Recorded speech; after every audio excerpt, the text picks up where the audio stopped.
नमस्ते। इस प्रस्तुति में आपका स्वागत है। आज हम जिस स्रोत सामग्री का विश्लेषण करने वाले हैं वो हमें दुनिया की सबसे पहली और शायद सबसे प्रगाढ़ प्रेम कहानी की तरफ ले जाती है, शिव और सती की कहानी।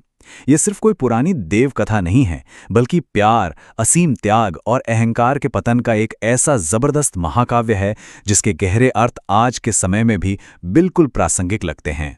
तो चलिए सीधे शुरू करते हैं। कहानी की शुरुआत में ही हमारे सामने एक बहुत ही बुनियादी सवाल आता है कि आखिर क्या होता है जब एक तरफ असीम भक्ति हो और दूसरी तरफ बेइंतहा अहंकार।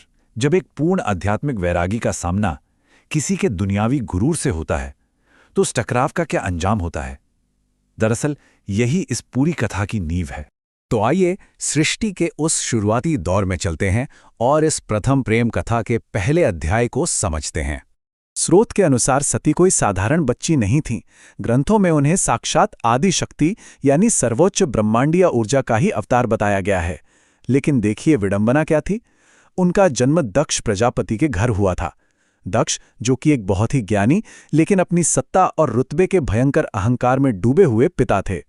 महादेव को अपना जीवन साथी बनाने के लिए सती का संकल्प वाकई हैरान करने वाला था। उन्होंने खुद को भयंकर शारीरिक कष्ट दिए। शुरुआत हुई पहाड़ों की ठंडी गुफाओं में कई दिनों के कठिन उपवास से। फिर हफ्तों तक उन्होंने भयंकर तूफानों और बर्फीली हवाओं का सामना किया और अंत में महीनों तक बिना सोए उनका ध्यान सिर्फ और सिर्फ शिव पर केंद्रित रहा। ये उनकी अकल्पनीय दृढ़ता का प्रमाण था। लेकिन इस कहानी का सबसे दिलचस्प पहलू अब सामने आता है, अहंकार और वैराग्य का सीधा टकराव।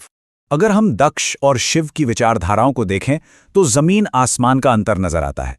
एक तरफ दक्ष हैं, एक वैभवशाली राजकुमार जिन्हें अपनी राजसी जीवन शैली और रुतबे से बहुत प्यार है, और दूसरी तरफ शिव पूर्ण वैराग्य हैं।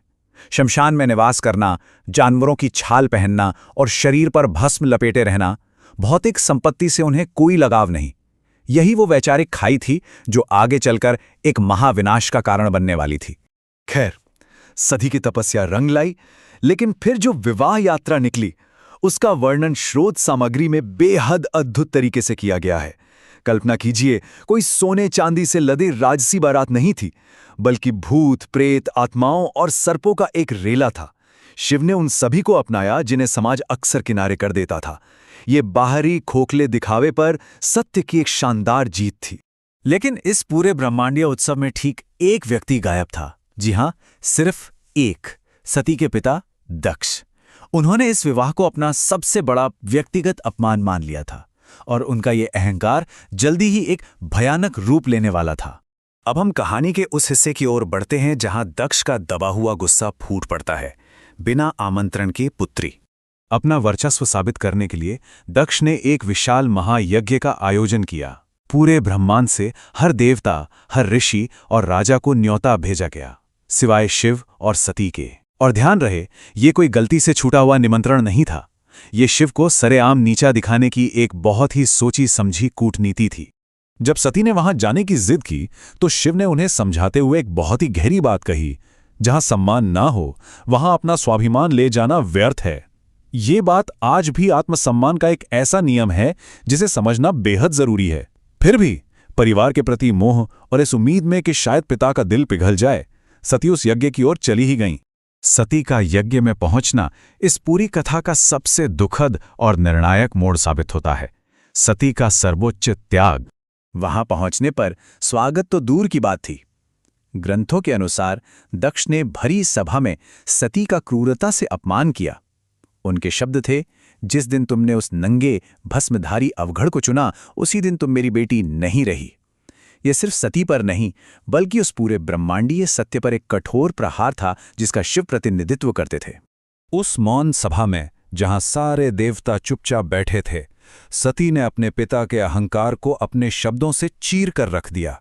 उन्होंने शिव के सम्मान की रक्षा करते हुए स्पष्ट किया कि शिव मृत्यु के विजेता हैं और उनके बिना कोई भी यज्ञ कभी पूरा हो ही नहीं सकता। लेकिन अपने सबसे प्रिय पति का ऐसा अपमान सती से बर्दाश्त नहीं हुआ। स्रोत बताता है कि उसी क्षण सती ने अपनी दिव्य ऊर्जा का आह्वान किया और सीधे यज्ञ की दहकती आग में कदम रख दिया। उन्होंने अपने भौतिक शरीर को हमेशा के लिए त्याग दिया, और सच मानिए इस एक कदम ने पूरे ब्रह्मांड की नींव हिला दी। जैसे ही ये खबर हिमालय पहुंची, कहानी गहरे शोक से मुड़कर भयंकर विनाश की तरफ बढ़ गई। शिव का क्रोध। दुख और असीम क्रोध में आकर शिव ने अपनी जटा से एक बाल उखाड़ा और उससे पैदा हुआ महाभयंकर योद्धा वीरभद्र ने आते ही एकदम सुनियोजित तरीके से तबाही मचाना शुरू कर दिया। पहला कदम यज्ञ वेदी को तहस नहस करना, दूसरा वहां मंत्रोच्चार कर रहे पुजारियों को हटाना, और तीसरा सबसे अहम कदम अहंकारी दक्ष का सामना करना। वीरभद्र के अंतिम शब्द बिल्कुल रोंगटे खड़े कर देने वाले थे। स्रोत के अनुसार उसने कहा, तू पिता कहलाने के लायक नहीं है। आज मैं तुझे उसी आग में राख कर दूंगा जिसमें तूने धर्म का मजाक उड़ाया था। ये इस महात्रासदी के रचयिता पर अंतिम ब्रह्मांडीय फैसला था। और पलक झपकते ही वीरभद्र ने दक्ष का सिर धड़ से अलग कर दिया। ये घटना बहुत ही स्पष्ट रूप से दिखाती है कि जब ईश्वरीय क्रोध सामने आता है तो बेलगाम अहंकार कैसे पल भर में मिट्टी में मिल जाता है। वहां सिर्फ अधर्म और गुरूर की राख के सिवा कुछ नहीं बचा। प्रतिशोध पूरा हो चुका था। अब हमारा विश्लेषण इस घटना के ब्रह्मांडीय परिणामों और शक्तिपीठों के जन्म की ओर मुड़ता है। प्रतिशोध के बाद जो दृश्य है वो बहुत ही हृदय विदारक है। सती के निर्जीव शरीर को अपनी बाहों में लिए महादेव गहरे शोक में डूबकर पूरे ब्रह्मांड में भटकने लगे। उनका दुख इतना अपार था कि सृष्टि का संतुलन बिगड़ने लगा और ब्रह्मांड सचमुच विनाश के कगार पर आ गया। ऐसे में देवताओं को हस्तक्षेप करना ही पड़ा। ब्रह्मांड का संतुलन वापस लाने के लिए भगवान विष्णु ने अपने सुदर्शन चक्र से सती के शरीर को कई हिस्सों में विभाजित कर दिया। अब स्रोत में स्पष्ट रूप से बताया गया है कि जहां जहां ये अंश गिरे, जैसे कामाख्या, वैष्णो, ज्वाला, हिंगलाज और तारापीठ, वे स्थान दिव्य स्त्री ऊर्जा के अत्यंत पवित्र केंद्र बन गए, जिन्हें आज हम शक्तिपीठ कहते हैं। अंत में शिव वापस हिमालय के गहरे मौन ध्यान में लौट जाते हैं। लेकिन जाते जाते ये कथा एक बड़ा सवाल पीछे छोड़ जाती है। क्या इस अग्नि के साथ सब कुछ हमेशा के लिए खत्म हो गया, या फिर यह सिर्फ देवी पार्वती के जन्म और समय की सीमाओं को पार कर जाने वाले एक ऐसे प्रेम की शुरुआत थी जिसे कभी मिटाया नहीं जा सकता?